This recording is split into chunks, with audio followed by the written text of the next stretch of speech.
Bueno, egunon dan hori, segundutxu bat itxegongo dugu, aulkien jolasa daukagu eta.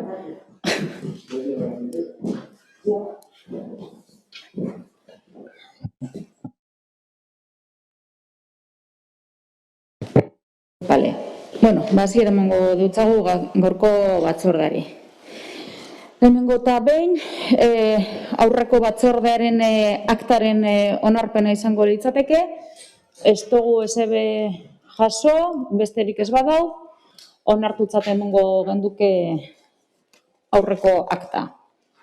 Ez dago, beraz, onartutzat emango dugu.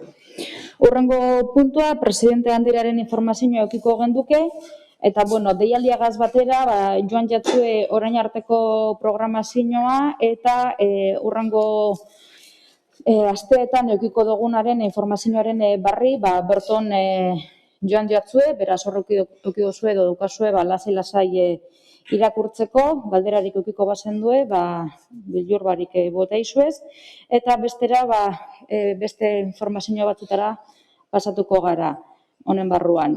Lehenik eta behin, badakizue, getxoekin ezen barruan, joan dan urtean programazio deialdi bate jarri genduan martxan, aurten osta bere jarri dugu martxan, deialdia ja kaleratuta dago, eta azaroren 15-erako epea eukiko dabe herritarrek euren proposamenak botatzeko.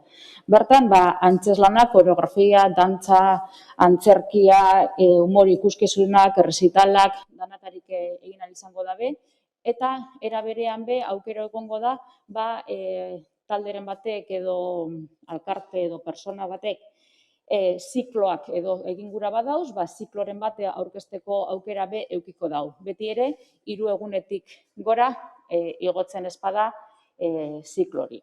Beraz, apur bat moldatu dugu deialdi hau, aukera gehiago egon daitezan danontzako. Gero, bestetik, getxoekin ezen barruan ikusizko arte erakusketa deialdia martxan jarri dugu, hau da, herriko artistek euren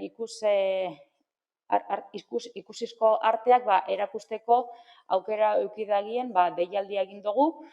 Deialdi hau, edo jasotzen dabenak, aukera eukiko dabe, Algortako Bilamonteko esposaketa aretoan egiteko, RKeko esposaketa aretoan egiteko ikastalia, eta espazio barri moduan, Algortako merkatuko gondola zentralean horbe eukiko dabe aukera egiteko.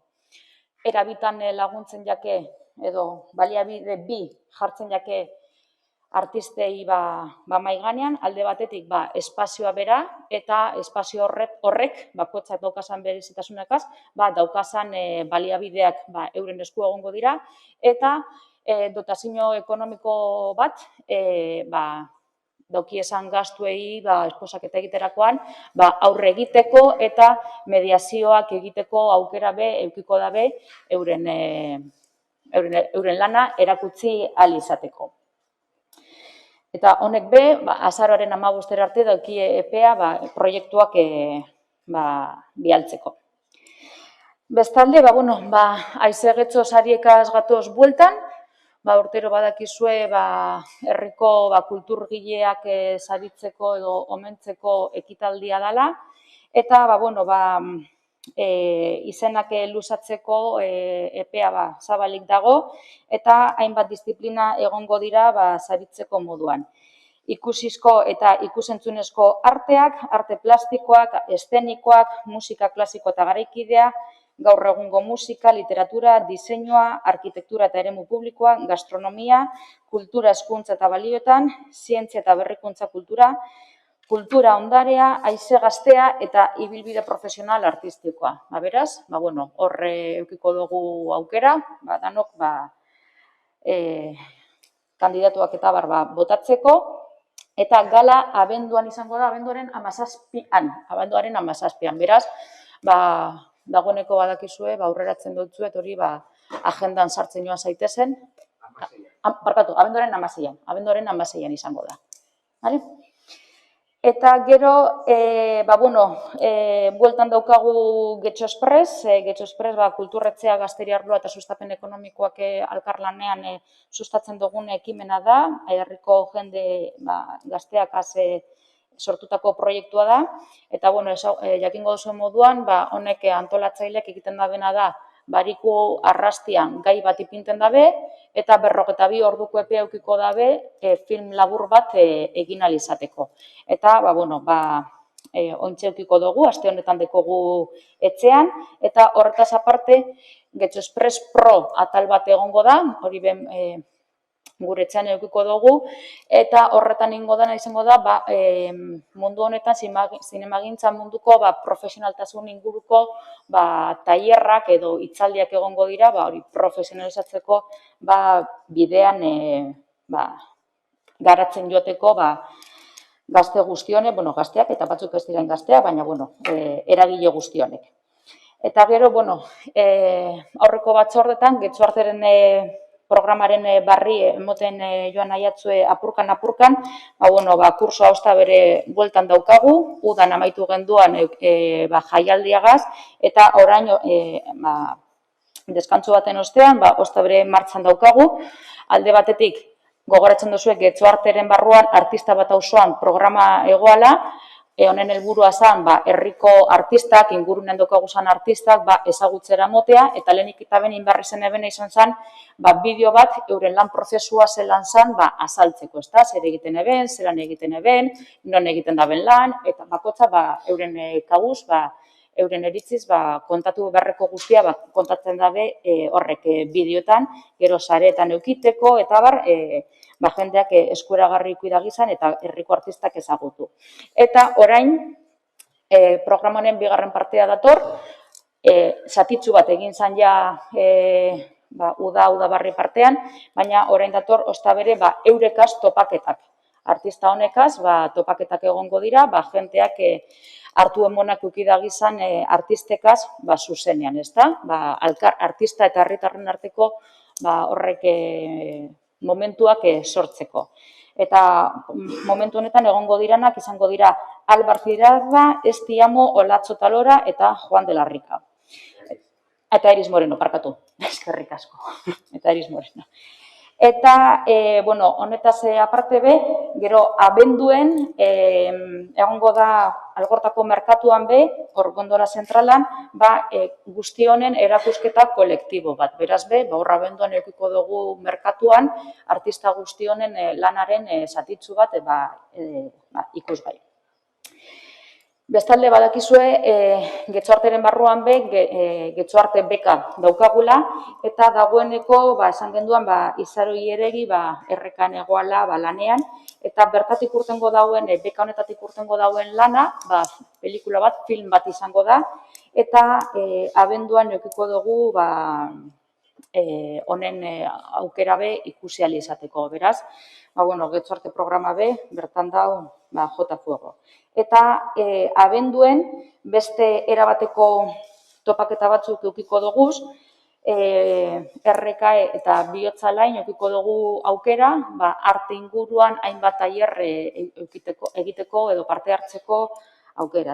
Eta horretan egongo dira, adibidez, gerrilleraren serigrafia tailerra, horma pintura tailer bat, behin eta berriro gelatina bidezko estampazio tailerra, eta arnasa Natalia Monge dantzari eta koreografiarekin topaketa bat egiteko aukera be egongo da. Beraz, bagoaz arte disiplina diferenteak herritarrei zuzenean kontaktua eta hurbiltasuna hori adierazteko alde batetik herritarrak artistak ezagutzeko, artiste be herritarrak ezagutzen da bez, gure herritarren zirrarak jaso, eta apurkan artea gure herrian zabaltzen.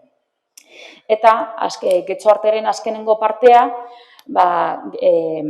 mediazio bitartekaritza programa da, eskolakaz egiten duguna. Urte honetako lehenengo partean, Zabala eskola eta gero orain aurtengo diseinuan egongo dire Zabala eskola, Geroa ikastola eta San Inazio.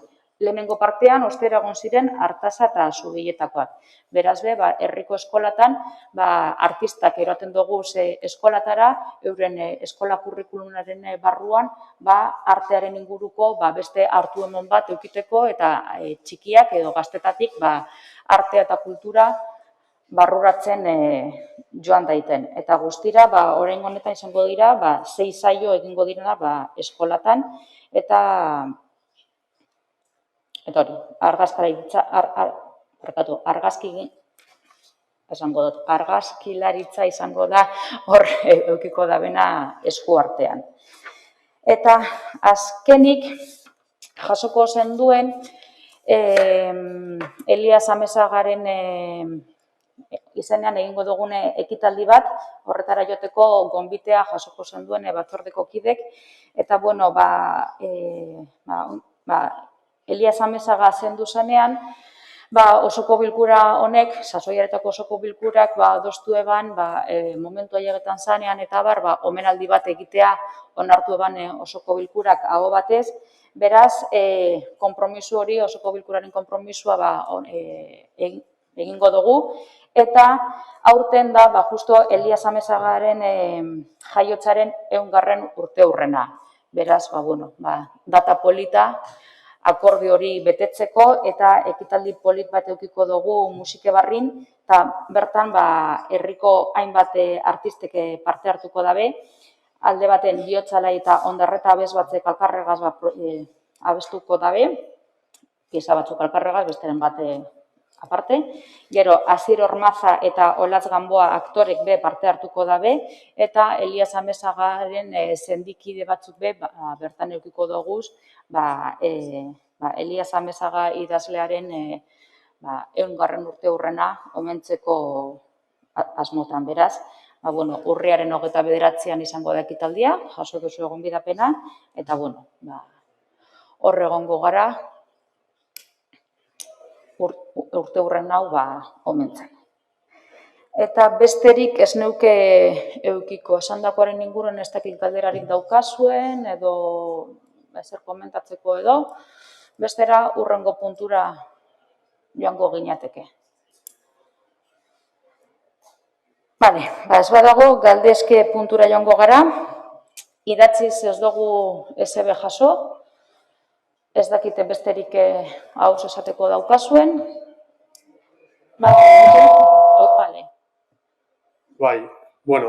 Galdera zehatza da, azkenean jakiteko hasi zarete lanean hurrengo urteko, hasi zarete lanean jai batzordekin hurrengo urteko jai begira ikusita Inoteriako otsailean direla, eta zein modelo jarraituko duzuen edo hasi zareten lanean.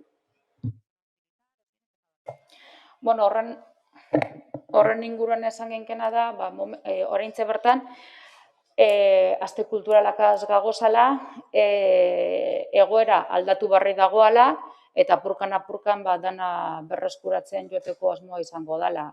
Badaukagu pendiente egin behar dugula, betiko moduan urte amaitu baino lehen beste batzar bat, eta eukiko dugu.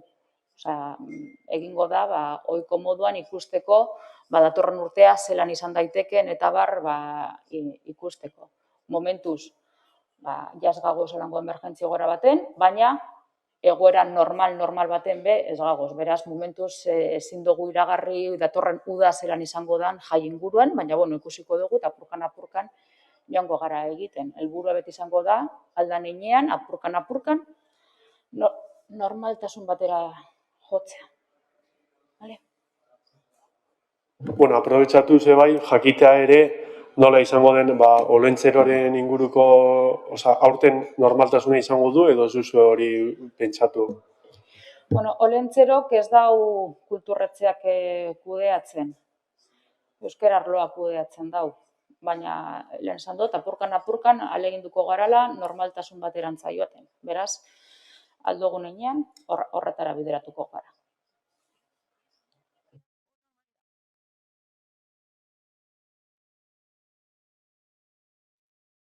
Besterik ez badago, amaitutzat emango dugu gaurko batzordea. Eskerrik asko.